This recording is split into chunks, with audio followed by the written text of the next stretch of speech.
DVS Satyanarayana. Okay. BSc కొట్టారు. Rank ఎంత వచ్చింది? 34 ర్యాంక్ వచ్చింది. సబ్జెక్ట్ ఏంటి? Biology NS. Biology NS. ఎన్ని పోస్టులు ఉన్నాయి?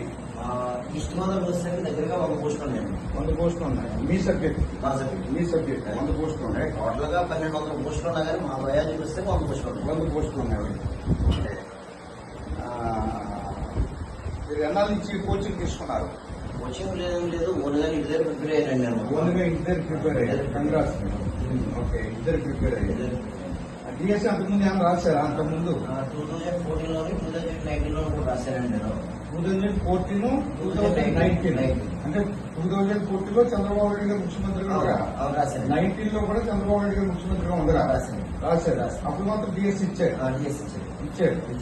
ఓకే. అప్పుడు నేను కొద్ది తేడాలో 1-2 మార్కుల తేడాలో పోస్ట్ పెట్టాను. 1-2 మార్కుల తేడాలో పోయింది. మళ్ళీ తర్వాత ఈ జగన్మోహన్ రెడ్డి ప్రభుత్వంలో డిఎస్సీ ఇవ్వలేదు.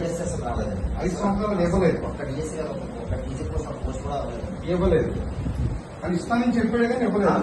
అధికారంలోకి వస్తే మెగా డిఎస్సీ ఇస్తానని చెప్పారు. అధికారంలోకి వస్తే మెగా డిఎస్సీ ఇస్తానని చెప్పాడు. చేసి వదిలేసి కూడా మేము ప్రిపరేషన్ మొదలు పెట్టామండి. కానీ 5 ఇయర్స్ ఒక డిఎస్సీ కూడా రాలేదు. ఒక డిఎస్సీ కూడా రాలేదు. మళ్ళీ కూటమి ప్రభుత్వం వచ్చిన తర్వాత చంద్రబాబు నాయుడు గారు ముఖ్యమంత్రి అయిన తర్వాత నా ఫస్ట్ సంతకం డిఎస్సీ పెట్టారండి. పెట్టారు. ఫస్ట్ సంతకం డిఎస్సీ మీదండి పెట్టారు. అంటే ఇచ్చారు హామీ ఇచ్చారు. రాగానే మెగా డిఎస్సీ ఇస్తారని హామీ ఇచ్చారు. హామీ ప్రకారం ఫస్ట్ సంతకం డిఎస్సీ మీద పెట్టారండి. లోకేష్ బాబు గారు విద్యాశాఖ మంత్రిగా పెట్టారు. అన్న మాటకి నిలబెట్టుకున్నారు. మీకు హ్యాపీగానే ఉన్నారు మీరందరూ? మీ కుటుంబం అంతా కూడా హ్యాపీగా ఉన్నారు. మీ కష్టానికి తగ్గ ఫలితం దక్కింది. అయితే మరి ఇప్పుడు 16,345 పోస్టులు ఇచ్చారు. మెగా డిఎస్సీ ఇచ్చారు. ఇవాళ అంటే మరి ఇప్పుడు జగన్మోహన్ రెడ్డి గారు వైసీపీ పార్టీ మరి రాష్ట్ర వ్యాప్తంగా నిరాదీక్షలు చేస్తున్నారు. ఇదంతా అదేదో అవినీతి జరిగిపోయిందని, ఫ్రాడ్ జరిగిపోయిందని అని చెప్పేసి వాళ్ళు ఏదో నిరాదీక్ష చేస్తున్నారు. డిఎస్సీ మీద పర్టికులర్ దాని మీద ఏంటి అసలు? మరి మీకు ఏమనిపిస్తుంది దాని మీద? అధికారంలో రాగానే 16,345 పోస్టులు డిఎస్సీ అనేది మా డిఎస్సీ చేసిన నిరుద్యోగులు అవ్వండి. దానికోసం ఏళ్ల తరబడి జీవితాన్ని పరంగా పెట్టి చదువుతున్నారు. మీరు కూడా అలాగే చదివారు? నేను అలాగే చదివాను. ఆ డిఎస్సీ వచ్చిన తర్వాత హార్డ్ వర్క్ చేశారు. 5 సంవత్సరాలు 4 సంవత్సరాలు రూమ్లో చదివారు, కోచింగ్ లో ఉన్నారు. నేను ఇంటి దగ్గర చదివాను. హార్డ్ వర్క్ చేసి కష్టపడిన వాళ్ళకి పోస్టులు వచ్చాయి. మా ఫ్రెండ్స్ ఉన్నారు. ప్లస్ నేను ట్రైనింగ్ లో కూడా చాలా మంది కలిసారు. నా గురించి చాలా మంది కలిసారు. అందులో ఫ్రాడ్ అనేది ఎక్కడ ఏం లేదండి. కేవలం ఏదో రాజకీయ లబ్ధి కోసం ఏదో చేసుకుంటారేమో కానీ ఈ ఫ్రాడ్ అనేది అయితే ఎక్కడ లేదండి. ప్లస్ ఏంటంటే ఈ రాజకీయ నాయకులు ఏంటంటే రాజకీయ లబ్ధి కోసం కొన్ని ఆటలు అలా చేస్తుంటారు. దీన్ని నమ్మేది చేసింది నిరుద్యోగులు అయితే అప్పుడు నమ్మేవాళ్ళు ఎవరు లేరు. నిరుద్యోగులు ఎవరు నమ్మట్లేదు.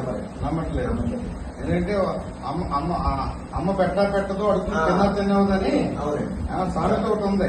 జాబ్ వచ్చి మేమే కాదండి, నెక్స్ట్ డిఎస్సీ ప్రిపేర్ అయ్యేవాడు కూడా నమ్మట్లేదు. వాళ్ళు కూడా కొంచెం ఆల్రెడీ హార్డ్ ప్రిపరేషన్ స్టార్ట్ చేశారు. అక్టోబర్ 15 డిఎస్సీ నోటిఫికేషన్ ఉన్నారు. మళ్ళీ ఈ అక్టోబర్ 15 వాళ్ళు కూడా ఆల్రెడీ ప్రిపరేషన్ ఉన్నారు. అలా నమ్మట్లేదు.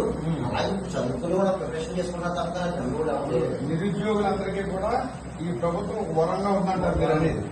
ఇవాళ నిరుద్యోగులందరూ కూడా వాళ్ళు చేసి నిరాధ్యక్షులు కానీ, వాళ్ళు చేసి ఆందోళనలు కానీ ఇవన్నీ మరి అన్నింటి మీద మరి మీకు ఎంతో కష్టపడారు. 5-6 సంవత్సరాలు దీని మీద కష్టపడితే మీకు ఉద్యోగం వచ్చింది. మరి దాని మీద మీకు చేసి నిరాధ్యక్షులు మీకు అభిమానం దెబ్బతింటే పోస్టులు వచ్చిన అంతా కూడా చాలా బాధపడుతున్నారండి. ఆ విషయంలో పోస్టులు కొట్టు కష్టపడి జెన్యున్ అందరూ జెన్యున్ ఉంటారండి. వాళ్ళందరూ కూడా దీని మీద చాలా తీవ్ర నిరాశలు ఉన్నారండి, నిరాదర్శకులు. ఎందుకంటే వీళ్ళ డిఎస్సీ ఇకపోగా వేసిన డిఎస్సీ మీద ఎలా చేయడం అనేది అసలు నిరుద్యోగులు ఎవరికి ఉన్నారు. మీకు అంటే మీరు చాలా నుంచి ఉన్నారు కదా, ఇంచుమించుగా దగ్గరగా మీకు దగ్గర 40 category BC category BCB BCB. అంటే మీకు ఓపెన్ లో వచ్చిందా లేకపోతే రిజర్వేషన్ వచ్చిందా మీకు? నాకు ఓపెన్ లో వచ్చింది. మీకు ఓపెన్ లో వచ్చింది. ఓపెన్ లో వచ్చింది. అంటే అది 34 ర్యాంక్ అండి. Okay, okay. 78.26 మార్క్స్ అండి. ఓకే. నాకు ఓపెన్ లో వచ్చిందండి. అదే కావాలి లిస్ట్ లో కూడా నాకు దోశ ఇచ్చారు అక్కడ. అదే బీసీబీ లో పోస్ట్ అందరూ మీకు మీ రిజర్వేషన్ ఇంకో బీసీకి ఉపయోగపడుతుంది. మీరు జనరల్ ఓపెన్ లో పట్టడం. ఓపెన్ లో పట్టడం. Okay, congrats. మీ రిజర్వేషన్ కొరకు ఉపయోగపడుతుంది. ఓకే. అయితే ఇప్పుడు మీరు ఇంచుమించుగా 14 రాశారు, 19 రాశారు. ఎప్పుడు అంటే 14లో కూడా చంద్రబాబు నాయుడు గారు ముఖ్యమంత్రి. అంతకుముందు కూడా అంటే మాకు తెలిసి కూడా ఎప్పుడు ఉమ్మడి ఆంధ్రప్రదేశ్ ఉన్నప్పుడు కానీ లేకపోతే ఎప్పుడు కానీ చంద్రబాబు నాయుడు గారు ఎప్పుడు ముఖ్యమంత్రిగా ఉన్నారో అప్పుడు మాత్రమే డిఎస్సీలు వచ్చాయి. అది వాస్తవం కదమ్మా? అందరికీ తెలిసిన వాస్తవం అండి. నిరుద్యోగులు ప్రతి ఒక్కరికి తెలుసు. సుమారు నాకు తెలిసి ఒక 2 లక్షల పోస్టుల వరకు డిఎస్సీ ఏ టీచర్ని కలిపినా ఇది చంద్రబాబు నాయుడు గవర్నమెంట్ లోనే వచ్చిందని చెప్తున్నారు. అది వాస్తవమేనా? మా స్కూల్లో టీచర్లు కూడా ఏది చేసినా కానీ టీచర్ పోస్ట్ అంటూ వస్తే చంద్రబాబు నాయుడు గవర్నమెంట్ వచ్చింది. ఏ గవర్నమెంట్ రాలేదు. అప్పుడు కాంగ్రెస్ కావచ్చు, తర్వాత వైసీపీ కావచ్చు, ఇప్పుడు రాలేదు. ఓన్లీ చంద్రబాబు నాయుడు గారు ముఖ్యమంత్రిగా. ఇప్పుడు ఈ కూటమి ప్రభుత్వంలో డిఎస్సీ మెగా డిఎస్సీ ఇచ్చారు. మళ్ళీ కూడా నోటిఫికేషన్ మళ్ళీ ఇస్తున్నారు. లోకేష్ బాబు గారు చాలా ఆనెస్ట్ గా కూడా మీకు అనిపిస్తుందా ప్రభుత్వం? అమరావతికి మాకు అలాట్మెంట్ అమరావతికి ఇచ్చారండి. అక్కడ కూడా సపరేట్ మనం చాలా బాగా రిసీవ్ చేసుకున్నారండి. రాజమండ్రి నుంచి బస్సులో తీసుకెళ్లి మళ్ళా బస్సులో తీసుకొచ్చి రాజమండ్రి దింపారు. ఓకే. ఓకే. అయితే మీకు ఇప్పుడు ఇదంతా రాజకీయ కోణంలో చేస్తున్నటువంటి వాళ్ళు ఏదో మైలేజ్ కోసం చేస్తున్నటువంటి ఈ నిరాహార దీక్షలు, ఈ ఉద్యమాలు ఇవన్నీ కూడా వాళ్ళు రాజకీయ పార్టీ మైలేజ్ కోసం చేస్తున్నారు. రాజకీయ లబ్ధి కోసం. అది ఎవరు కూడా నిరుద్యోగులు ఎవరు నమ్మట్లేదు. ఎవరు నమ్మట్లేదు. అది మీ వ్యక్తిగత అభిప్రాయం కూడా. ఇప్పుడు మీరు ఏదైతే మీ ఫ్రెండ్స్ చాలా మంది వచ్చింది కదా, అందరూ అదే అభిప్రాయంలో ఉన్నారమ్మా. మా ఫ్రెండ్స్ కూడా చాలా మంది సెలెక్ట్ అయిన కూడా పోస్టింగ్ చేసినారు.